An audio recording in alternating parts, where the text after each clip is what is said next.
A new task force is looking at the Metropolitan Council, that is the agency overseeing construction of the Southwest Light Rail project, bogged down by cost overruns and delays. As Caroline Cummings reports, there is bipartisan support to change how it operates.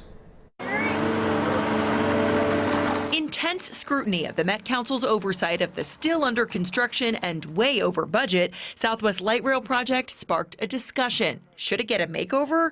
The new Metropolitan Governance Task Force, which met Wednesday, is weighing options to overhaul its structure. My view is the legislature created the Met Council, and so it's really up to the legislature to fix the Met Council if there are problems with it, and that's really our goal here. Representative Frank Hornstein has been one of the biggest critics of the status quo. Right now, the Met Council is made up of governor appointees, and he thinks they should be directly elected by and directly accountable to taxpayers. But not everyone shares his view. I think there is consensus that there does need to be change. What that ultimately looks like is what the task force is going to be addressing. Some other ideas, a mix of elected members and appointees, staggering their terms, or shifting some of the council's responsibilities to local governments. An elected Met Council doesn't provide the transparency that people think it does, and in fact it has bipartisan opposition. Representative John Kosnick thinks a potential solution is changing the nominating process so local leaders in the region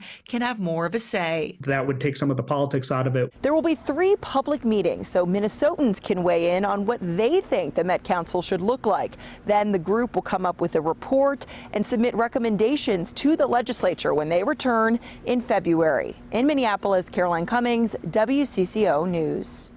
The Met Council doesn't comment on governance structure. The panel in the past has said it is up for the legislature to decide.